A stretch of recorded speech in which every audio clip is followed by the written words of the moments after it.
প্রিয় দর্শক বন্ধুরা, এই মুহূর্তে উঠে আসছে বড় খবর।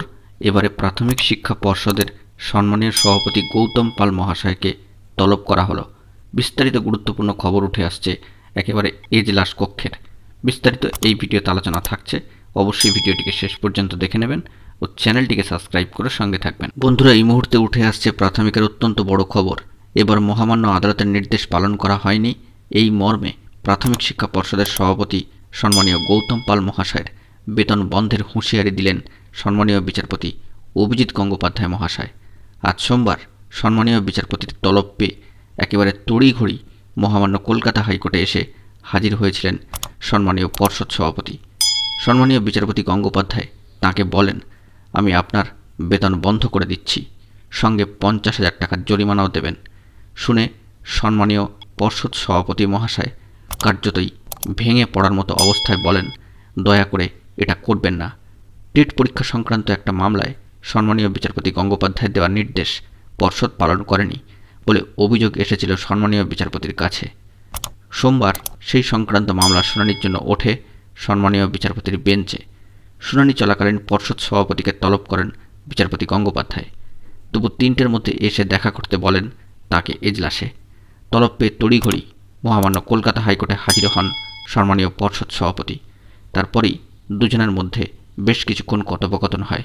সেই কথোপকথন থেকে উঠে আসে গুরুত্বপূর্ণ কিছু বিষয়। চলুন আমরা সেইগুলিকে একটু জেনে নেওয়ার চেষ্টা করি। সম্মানীয় বিচারপতি গঙ্গোপাধ্যায়ের বক্তব্য, ডিভিশন বেঞ্চে মামলার নম্বর কোথায়? 2020 সালের টেট পরীক্ষা দেওয়া এক চাকরি প্রার্থীকে ইন্টারভিউ দেওয়ার জন্য ডাকার নির্দেশ দিয়েছিল বিচারপতি, কিন্তু পর্ষদ সেই নির্দেশ মানেনি বলেই জানিয়েছেন চাকরি প্রার্থীর সম্মানীয় আইনজীবী সুদীপ্ত দাশগুপ্ত মহাশয়। জবাবে পর্ষদের আইনজীবী জানিয়েছিলেন, পর্ষদ একক বেঞ্চের নির্দেশকে চ্যালেঞ্জ করে ডিভিশন বেঞ্চে গিয়েছে। বিষয়টি বিচারাধীন বলেও এখনও কোনো পদক্ষেপ গ্রহণ করা হয়নি। এরপরে ডিভিশন বেঞ্চে মামলার নম্বর জানতে চান সম্মানীয় বিচারপতি, যা পর্ষদের আইনজীবী জানাতে পারেননি। এই খবরটি সামাজিক গণমাধ্যম সূত্রেই উঠে আসছে। এরপরেই সম্মানীয় গৌতম পাল মহাশয় সন্তোষজনক উত্তর দিতে পারেননি। সম্মানীয় বিচারপতি তখনই বলেন, আমি আপনার বেতন বন্ধ করে দিচ্ছি, 50,000 টাকা জরিমানা দেবেন। কার্যত এই বক্তব্যের পরেই সম্মানীয় পর্ষদ সভাপতি মহাশয় গৌতম পালের বক্তব্য, ধর্মাবতার, দয়া করে 1 সপ্তাহ সময় দিন, আপনার নির্দেশ আমি কার্যকর করব। দয়া করে সময় দিন ধর্মাবতার। পর্ষদ আমাকে বেতন দেয় না, কল্যাণী বিশ্ববিদ্যালয় থেকে আমি বেতন পাই। সম্মানীয় বিচারপতি বলেন, তাহলে আমি কল্যাণী বিশ্ববিদ্যালয়কে বলে দিচ্ছি। সম্মানীয় পর্ষদ সভাপতি মহাশয়ের বক্তব্য, আমার পরিবার ক্ষতিগ্রস্ত হবে, দয়া করে এটা করবেন না। বাড়িতে আমার অসুস্থ মা রয়েছে, আমি সকাল থেকে রাত পর্যন্ত কাজ করি।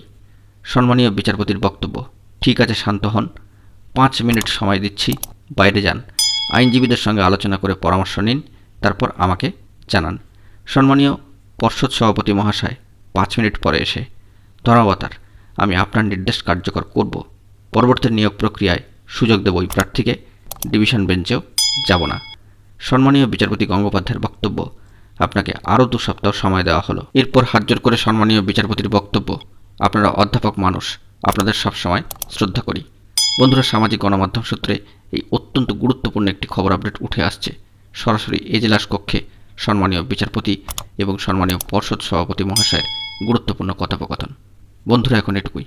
সকলে ভালো থাকবেন ও চ্যানেলটিকে সাবস্ক্রাইব করে সঙ্গে থাকবেন। ধন্যবাদ।